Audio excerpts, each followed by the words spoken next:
Hey, what's up? My name's Samuel Leeds, and in this video, I'm going to be giving my predictions on the future of HMO properties. What's going to happen? Is the future of house on multiple occupancies good or is it bad? Is the supply and demand what's going to happen? Is it going to dry up? Are they going to become saturated? Are HMOs going to become a thing of the past? My opinion is no. I think the HMO future is extremely bright, and as someone that invests in HMOs myself, in fact, I bought my first HMO 11 years ago, and I've been training people in HMOs for the last 4 or 5 years. So let me explain what I think, and you can watch this video back in 2025 and tell me that I was right. Of course, it's my opinion. I might be wrong. I don't have a crystal ball, but I'm going to explain why I think that HMOs are going to get more and more popular and more lucrative, and I'll give you my thoughts and reasoning behind that. But first, if you're a subscriber of my channel, thank you so much. Please do smash the like button, also drop a comment and let me know your thoughts. If you're not a subscriber, do the same thing, but also subscribe and turn the notification bell on. So let me explain something. In recessions, people often get a bit afraid. People think, well, people are going to not be able to afford stuff. There's going to be money's going to dry up, and as a landlord, your tenants might not be able to afford to pay rent. No one wants to be a landlord with a tenant that's not paying them rent. That's like one of the worst things that can happen. So there's a lot of people saying that HMOs could dry up because you're relying on lots of rent. Normally when you have a house, you just have one tenant to deal with. One tenant paying maybe £500 or £600 a month. Small house, cushy, no problem. You got a HMO, you're expecting maybe 5 or 6 tenants to pay you a rent of £400 a month each, probably on average. So what happens if people can't afford to pay rent anymore? What are they going to do? Well, let me flip that on its head a second. Well, what are they going to do? Are they going to say, at the moment I'm paying £400 a month for this nice room, but now I'm struggling to afford rent, so instead I'm going to move out and live in a house for £600 and pay bills on top?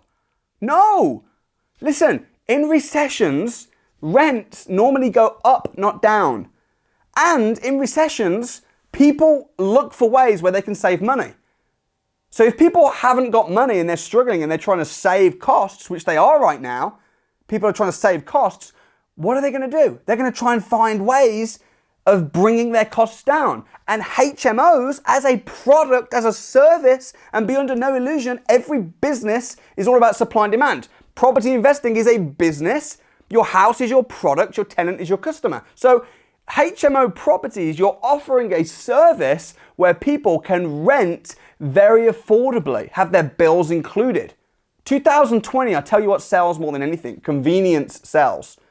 And what's going to happen? What's going to happen is people are going to go from studio apartments, 2-bed flats, and then they're going to say, how can I save? At the moment, I'm paying £500 for this studio flat, and I'm paying £250 for my bills. I know. I'll go and move into a house share. So I believe, in my opinion, that HMOs are going to get more and more popular. I believe that rents in HMO properties are going to rise. I also believe that house prices, it depends on the area, but house prices across the UK, generally speaking, are going to go down. There's going to be some areas that I believe are actually going to go up, but across the border, they're going to go down. So if property prices go down, but within HMOs, property rents are going to go up, which is my prediction, what does that mean for you, a potential HMO property investor? What that means is, it means that your return on investment, your cash on cash, is going to be higher.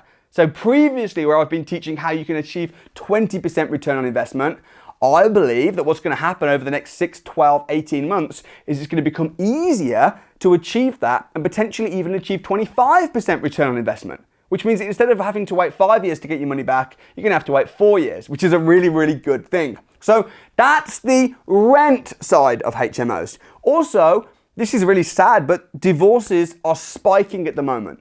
And a lot of my tenants that I've had are men who've recently had a divorce, or they've separated from their families or partners. And whilst that's really sad, you've got to look at this from a business perspective. I'm giving you my prediction on what's going to happen with HMOs. If one household becomes 2, if guys are leaving their partners or getting separated, getting divorced, HMOs are really attractive. So across the whole account of how I see things, I think that rooms are going to become more and more in demand. Convenience sells. Affordability is good. So that's my thoughts on the demand. However, what about the supply of HMOs?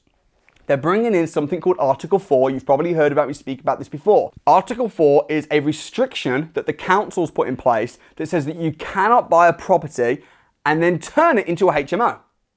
So if Article 4 was all across the whole country overnight, that would mean that no more HMOs would be able to come into existence unless they happen to get planning permission. But getting planning permission on a property, converting it to a HMO in an Article 4 area, I think it's going to be really, really tough. So Article 4 is a bad thing if it comes in and then you've missed the boat. However, if you buy a property in an area that's non-Article 4 and then Article 4 comes in, you have the grandfather rights. You have automatic planning permission.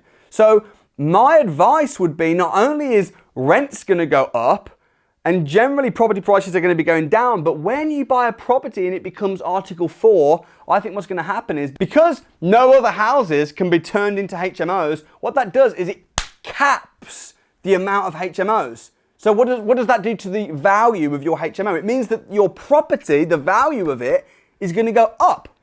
So rents are going to go up, the value of HMOs are going to go up.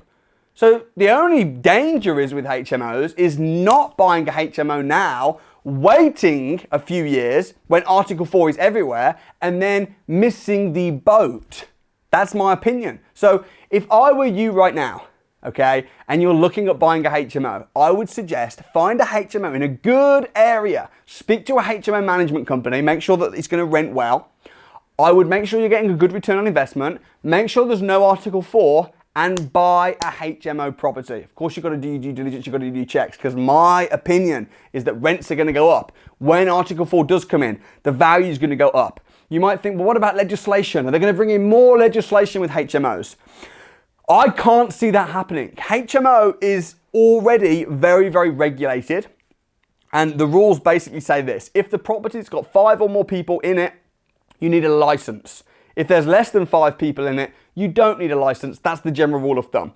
However, getting a license isn't that bad, and you can find all the information for free on Google by looking on the council's website, and you can see what the rules are for a licensed HMO. It's not too difficult. I am going to be running a webinar where I'm going to be going into more detail on HMO properties. So if you want to really get into the nooks and crannies of HMOs, I'll leave a link in the description and you can see the upcoming webinar on HMO properties. So I put it out there, you heard it here first. It's 2020.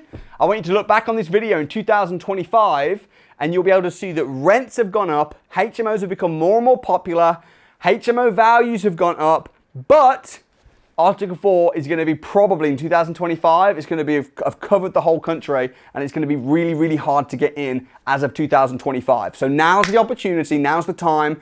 Let me know your thoughts in the comments. If you want to do some more training on this, as I say, I'm running a free webinar, and any questions, pop them in. On Sunday, I'm going to be doing a Q&A Sunday where you can ask me questions directly, and I'll do my best to answer you. Guys, thank you so much for watching. I look forward to seeing you in the next video. Peace out.